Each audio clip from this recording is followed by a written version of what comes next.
Hello and welcome! My name is Chrissy. You have found my YouTube channel, Chrissy Love, where I review perfumes.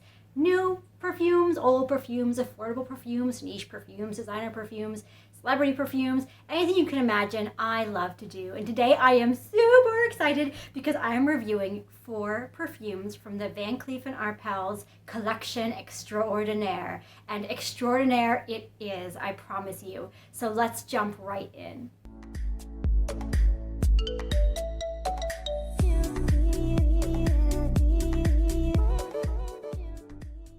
I'm starting off with one that I've actually reviewed before, but I just can't leave it out.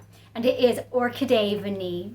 And this was a gift from my father for Christmas, which I asked for specifically, and was very, very happy to receive. Now, the fragrance notes in this one are vanilla, dark chocolate, vanilla orchid, tonka bean, bitter almond, mandarin orange, violet, white musk, lychee, cedar, and Bulgarian rose.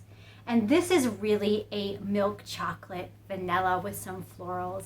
And I'm actually not a big chocolate lover when it comes to perfumes. I only have room in my collection for like 1, maybe 2 of those, but this is definitely one of them. It is a real compliment getter. It makes me feel at peace. It makes me feel delicious. And when I first spray this on my skin, I definitely get milk chocolate. So I know dark chocolate is a note, but I get milk chocolate. But it's very sweet and decadent. It smells like a floral dipped in chocolate, like a very natural, clean sweetness. It's not overbearing sweetness, and that tonka really rounds it out and adds depth to the whole concoction. And in the dry down, so after like an hour or more wearing, I get a very sweet gourmand. It turns very sweet on me. And it's very chocolatey vanilla. It's romantic, it's easy to wear, it's gorgeous, it's so people-pleasing, and the performance is amazing. So this is definitely my favorite vanilla, I would say, that I own. And I own quite a few vanillas. I really love vanilla. But this has to be my go-to favorite. And I think the bottle is so classy and just so nice to have in my collection. So yes, this is Van Cleef Arpels Orchidee Vanille. This next one is another real stunner, and it is Rose Rouge. And I got this on Mercari from someone who it just didn't really work for, and she was like, oh, I hope you like it. I don't know. I got it, and I was like, yes, ma'am, I like this perfume. Definitely worth it.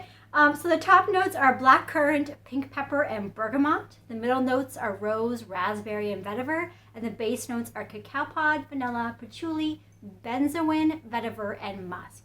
And when I first spray this, I get a really effervescent rose. It has this natural sweetness, these green notes. It's uplifting and just pretty. It's just pretty. It's like pretty girl perfume.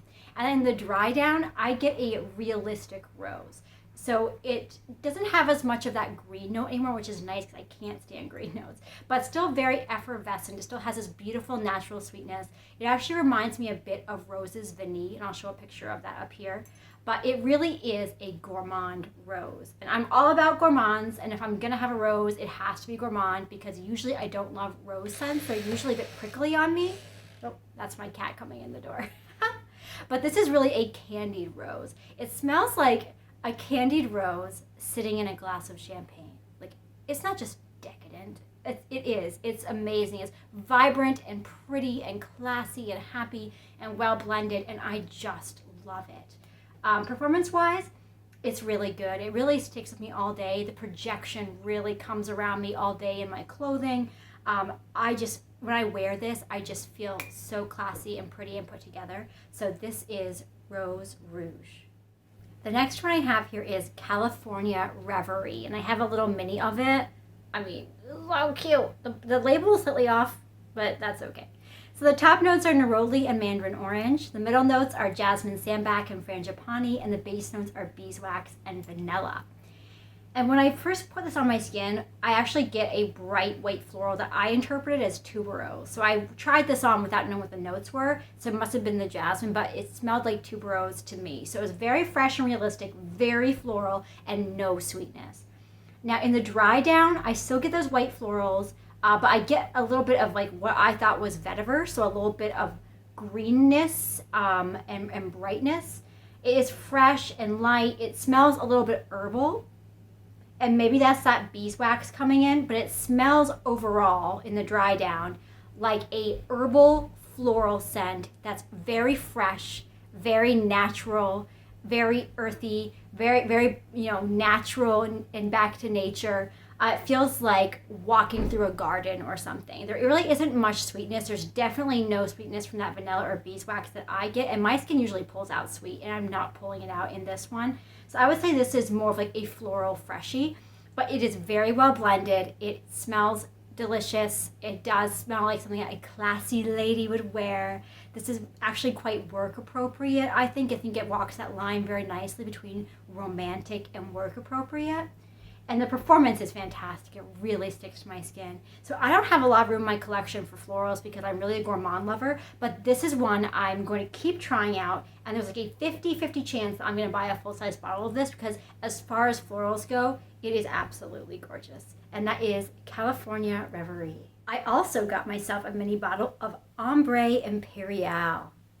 And as you know, the mini size looks just like the full size. It's so cute. The top notes are pink pepper and bergamot. The middle notes are amber, tonka bean, vanilla, and benzoin. And the base notes are just woody notes. Now, when I first get this on my skin, it smells like resin, like tree resin. It's really not sweet. It's very earthy. I get a little bit of like the patchouli and obviously definitely the woods.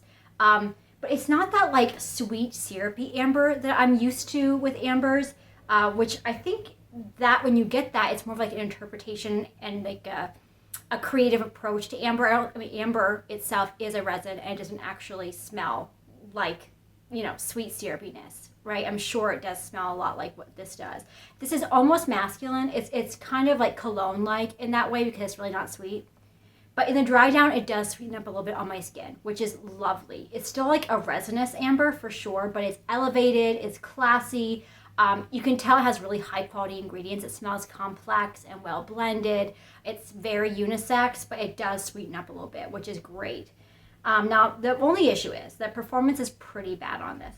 So it really becomes a skin scent on me after not too long, but it is really good for someone who's a modest perfume wearer, who doesn't really want to take down the house with their perfume, but when you're close to them, you smell it, that's what you get with this. So this is one, again, I need to really warm up to a little bit, I think wear a little bit more.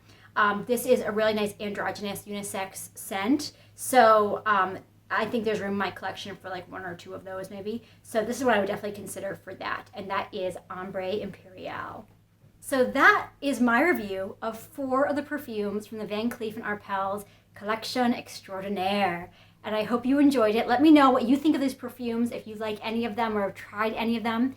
Thank you so much for being here. Thank you for liking and subscribing and all that good stuff and commenting. And I hope you have a very beautiful day.